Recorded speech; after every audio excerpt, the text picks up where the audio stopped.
Denver 7 On Demand is brought to you by Ferguson and BAC Appliance Center, the best in bath, kitchen, and lighting for your home. I'm Tom Mustin with the latest from Denver 7. A case of David versus Goliath. In one corner, Comcast. In the other, a Lafayette homeowner who does not want the cable giant to dig up his backyard to install a fiber optic line. So far, the homeowner is winning. I am sure Comcast is jumping up and down and furious saying, hey, what are you guys doing? You're getting your kicked by some guy. Now, the victory may be short-lived as the case makes its way to federal court. Denver 7's Russell Haythorne has the story. Andrew O'Connor has always been an outspoken critic of corporate greed. All they care about is the bottom line. They put profits before people. So when Comcast came knocking on his door this past fall, O'Connor was poised for a fight. In America, corporations never admit they are wrong. O'Connor shows us what's at issue, this little green box in his backyard. And they're trying to get to the box here.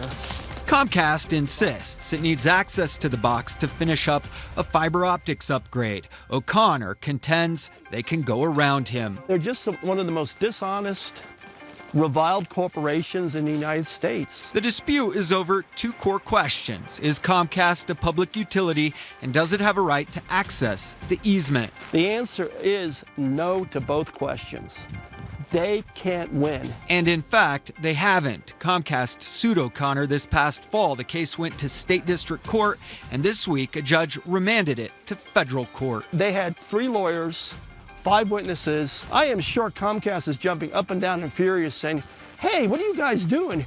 You're getting your kicked by some guy, some ordinary Colorado guy that lives on a cul-de-sac. In a statement to Denver 7, Comcast says, we have a right to access the property. We are hopeful this can be resolved very soon. Comcast says without access to O'Connor's backyard, the entire neighborhood suffers and won't get the latest, greatest high-speed service.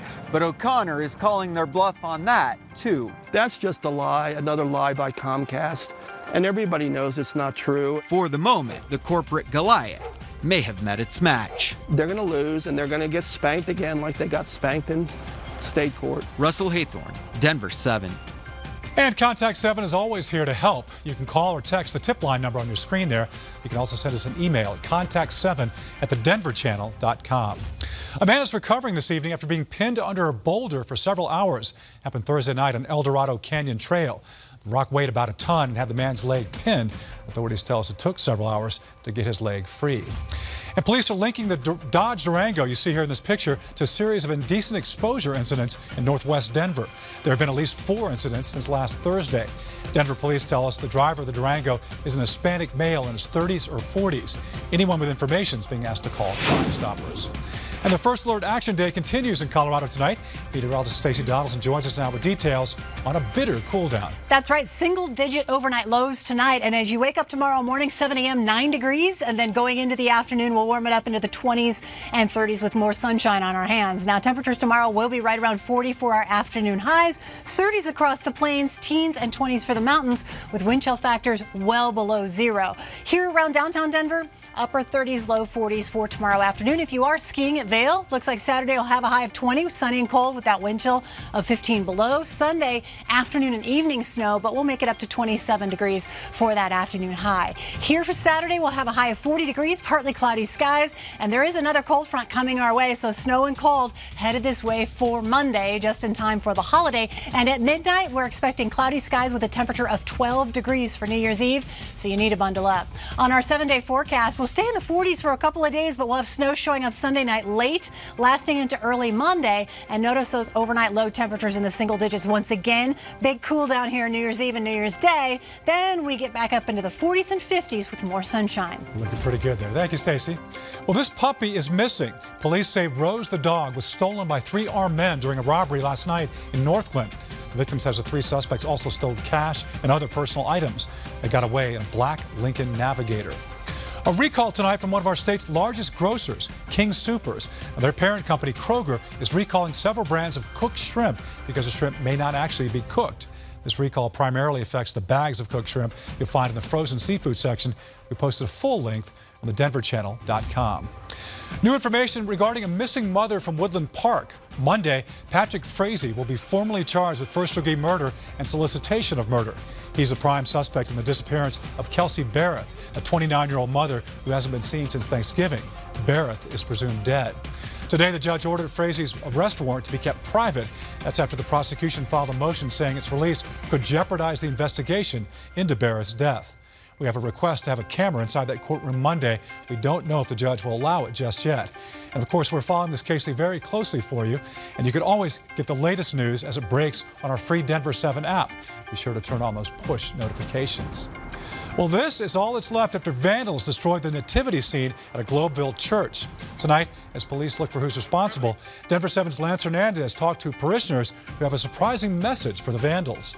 I just heard, this morning when I woke up and then I went to the church. Father Stanislaw McCulloch initially thought someone had thrown garbage on the school pavement. And then came closer and I couldn't believe it, But it wasn't garbage. It was the nativity scene that had been smashed to pieces.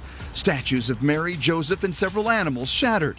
And in the cradle, pieces of the most important statue. The hands of this innocent baby Jesus. Father McCulloch says he can't help but think about the anger behind the desecration. He says vandals must have swung some statues against the front doors of the school. He pointed out the damage. That's the medal, and look at this. Yeah, somebody was very angry. Another one here. Devout parishioners who showed up for Mass this morning were not happy. We were shocked. Marie Oletsky has a message for the vandal or vandals. Come and face us at our church and tell us why they did it. There is another nativity scene inside the ornate church. It was not damaged. We asked Father McCulloch what he would say to the perpetrators. And I would just tell him, maybe you don't know it, but God loves you. Lance Hernandez reporting there. Now, Colorado is among 9 states experiencing high flu activity. That's according to a CDC report released today. The report shows close to 400 Coloradans have been hospitalized with the bug this year. The CDC says the flu shot is effective, though, against all the most prevalent strains of flu this year. So if you haven't gotten your flu shot yet, what are you waiting for? Well, it may be the end of an era. Sears is closing 80 stores nationwide, including 3 in southern Colorado. The move may not be enough to solve the company's financial troubles, though. The company entered bankruptcy earlier this year. So far, there's just one bidder for all of their assets. If that bid is not approved, the entire company could close up shop. And we now have a timetable for Colorado's first In-N-Out burger restaurant. Yes, the first store should open in the Springs in late 2020. That's according to documents obtained by the Colorado Springs Gazette. In-N-Out is building a giant distribution center in the Springs. So while right now there are only plans for that one Colorado location, we expect many more over the next decade. And starting the first of the year, nearly 24 states, including Colorado, will raise their minimum wage. Here in Colorado, it will be $11.10 an hour and keep going up to $12 an hour by 2020. But one police group says that's not enough, estimating that soon you'll need at least $15 an hour just for basic living expenses. That's part of the reason Boulder-born Illegal Pete's is already boosting its minimum wage to $15 an hour. Company executives say the wage hike won't hurt their bottom line, and they've shown steady growth over the last 3 years, opening 4 restaurants and turning a steady profit. This has been your Denver 7 On-Demand Update. Thanks for joining us, and check back here later tonight for another update, and download the Denver 7 app for breaking news and alerts. I'm Tom Mustin. Have a great day.